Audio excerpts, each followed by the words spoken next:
When I was a little girl, I was petrified of the man in the van. I was never petrified of the friend of the family. I was taught to be careful of strangers. I was never taught to be careful of the people I knew. I'm now 48. Time has changed nothing. The man is still in his van and I'm still petrified.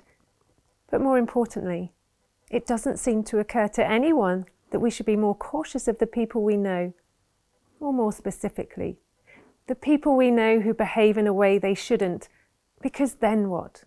What child knows what to do then? I didn't, and nor did millions of others. Statistics report that of those that have been sexually abused as a child, 90% knew their perpetrator. So if we continue to educate young people on that basis around the concept of stranger danger, then we are only educating a very small 10% out of the millions of children being sexually abused every year by someone they know. So why?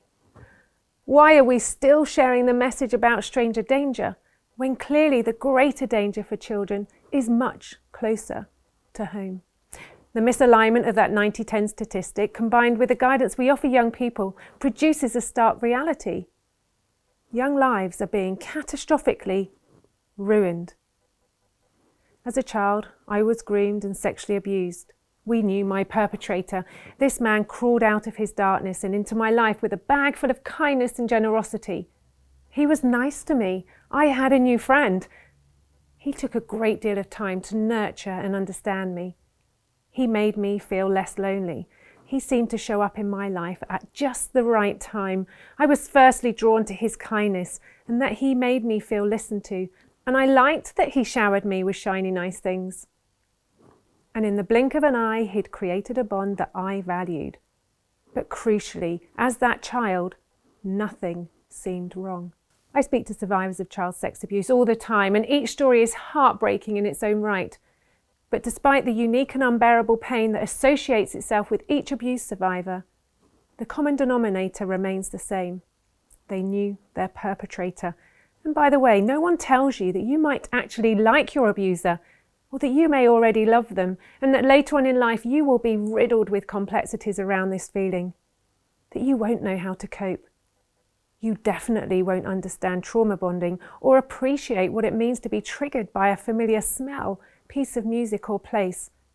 You won't understand that you will need to learn about PTSD to start understanding how best to exist in your life.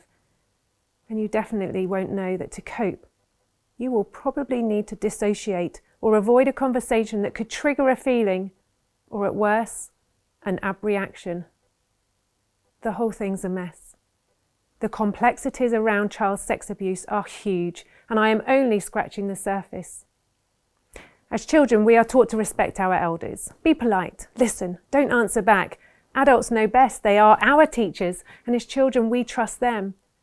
But what about turning that premise on its head, giving children a new education that would give them the tools to protect themselves if ever faced with a difficult situation?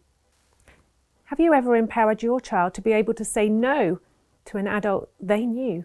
Have you ever stopped to ask your child what they would do if an adult they knew asked them to keep a secret? And are you confident knowing that wherever your child is, they are armed with knowledge and a language that would protect them? As a child, the thought of saying no to an adult and someone I knew would have just felt rude, and I probably would have been told off.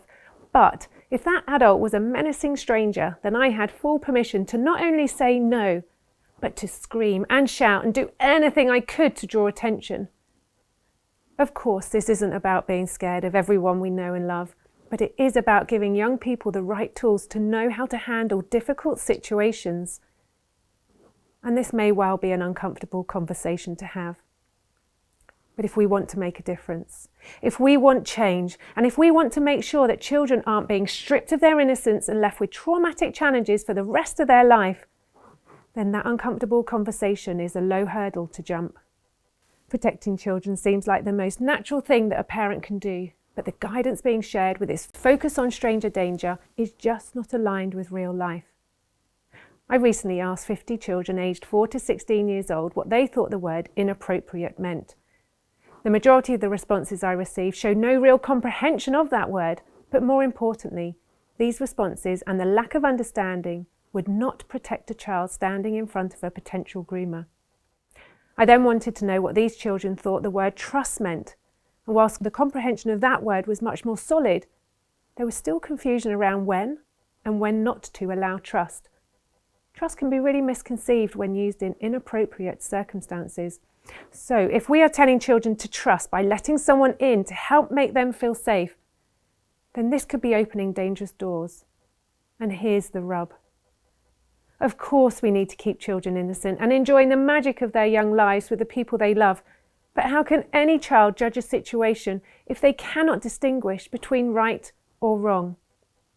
I often thought I was the luckiest girl in the world when I met that new friend who showered me with shiny nice things and kindness. But this quickly transitioned to child sex abuse, and that was just me. Multiply that by millions of children around the world being sexually abused every year by someone they know. I see warning signs in children all the time and behaviours that are just not normal for children. I find it incredibly frustrating that no one is asking the right questions or listening to that young person clearly suffering.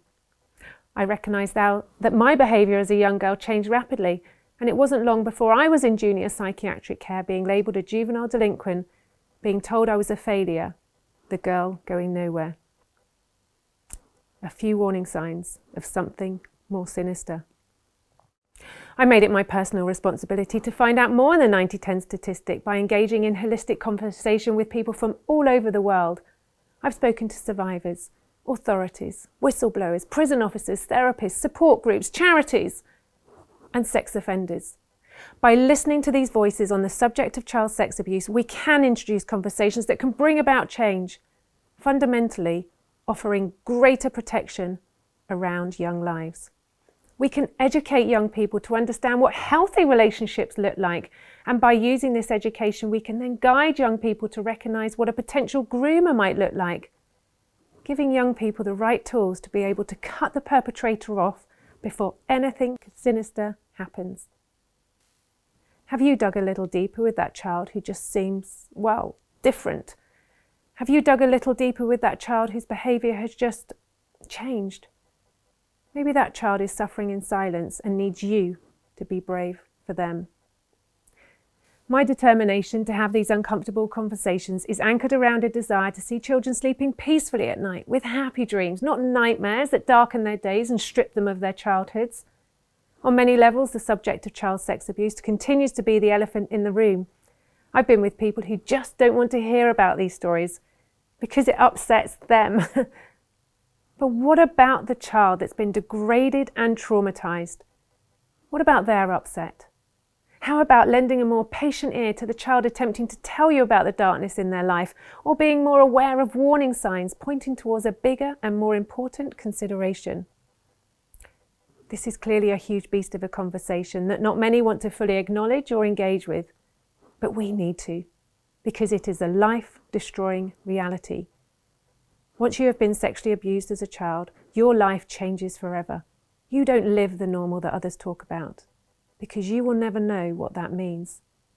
Let's start having these uncomfortable conversations, because somewhere in the world right now, a child is being sexually abused by someone they know.